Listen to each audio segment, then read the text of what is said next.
Sebuah kisah tentang keberanian, pengorbanan, dan semangat yang tidak pernah padam dalam mempertahankan kemerdekaan Indonesia. Setelah Jepang menyerah kepada sekutu, harapan akan kehidupan yang damai belum juga menjadi kenyataan. Tentara sekutu datang ke Indonesia. Namun bersama mereka ikut pula pemerintahan sipil Belanda atau Nietzsche yang membawa ambisi untuk menguasai kembali tanah air yang telah diproklamasikan merdeka. Perlahan namun pasti, kekuatan Belanda kembali menghimpun pasukan dan mulai menduduki berbagai kota penting di Pulau Jawa. Rakyat Indonesia menolak tunduk di berbagai daerah.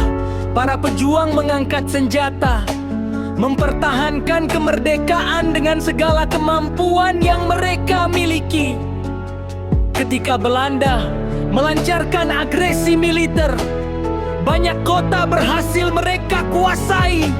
Pasukan Tentara Nasional Indonesia bersama Laskar Rakyat pun memilih bergerak ke pedalaman, mengubah strategi menjadi perang gerilya yang penuh keberanian dan pengorbanan. Di tanah Indramayu, semangat perjuangan berkobar tanpa mengenal rasa takut. Saat pasukan Belanda bergerak dari Cirebon menuju Indramayu, para pejuang telah bersiap menghadang perjalanan mereka. Di sekitar pemakaman Desa Larangan, sebuah penyergapan dilakukan dengan penuh keberanian. Dentuman senjata memecah kesunyian. Pasukan Republik berhasil melumpuhkan seorang tentara Belanda, merebut beberapa pucuk senjata, serta sebuah truk yang berisi bahan makanan. Kemenangan kecil itu menjadi penyemangat bagi para pejuang yang terus bertahan di garis depan. Perjuangan belum berakhir keesokan harinya. Pertempuran kembali terjadi di Desa Bon dan suara tembakan kembali menggema di tengah sawah dan perkampungan. Dua tentara Belanda berhasil dilumpuhkan, sementara beberapa senjata berhasil direbut sebagai tambahan kekuatan bagi pasukan Republik. Meski seorang pejuang mengalami luka akibat tembakan musuh, semangat perjuangan tidak pernah surut. Hari-hari berikutnya terus diwarnai bentrokan bersenjata. Di Desa Kroya, kedua belah pihak kembali saling berhadapan. Meski tidak menghasilkan kemenangan yang menentukan, semangat mempertahankan tanah air tetap menyala di hati para pejuang. Ketika Hari Raya Idul Fitri tiba, saat sebagian besar masyarakat merayakan hari kemenangan, pasukan Hizbullah Indramayu justru memilih berjuang di medan perang. Mereka menyerang markas Belanda di Jatibarang dengan tekad yang bulat. Perlawanan musuh begitu kuat sehingga pasukan Hizbullah harus mundur menuju Widasari, Tegal 2, dan Tugu. Namun mundur bukan berarti menyerah. Mereka kembali menyusun kekuatan sambil terus menjaga semangat perjuangan.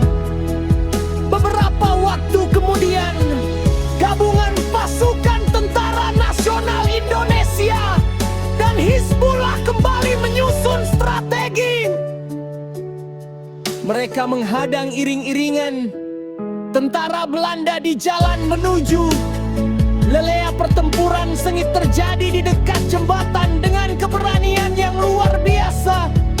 Para pejuang berhasil merebut beberapa pucuk senjata, termasuk sebuah senapan mereng yang kemudian dikenal dengan nama Si Untung.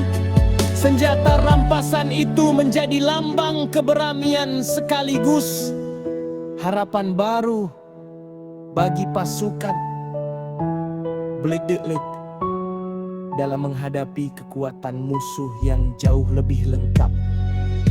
Perjalanan perjuangan membawa para pejuang menuju bangkir di kawasan Kembangan.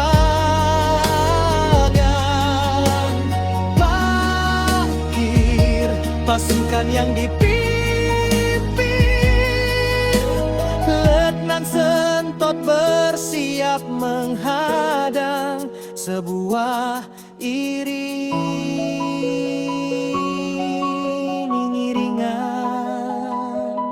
kendaraan Belanda. Dari kejauhan nampak sebuah truk bertanda palang merah. Pada awalnya mereka ragu, sebab lambang itu identik dengan kendaraan kemanusiaan.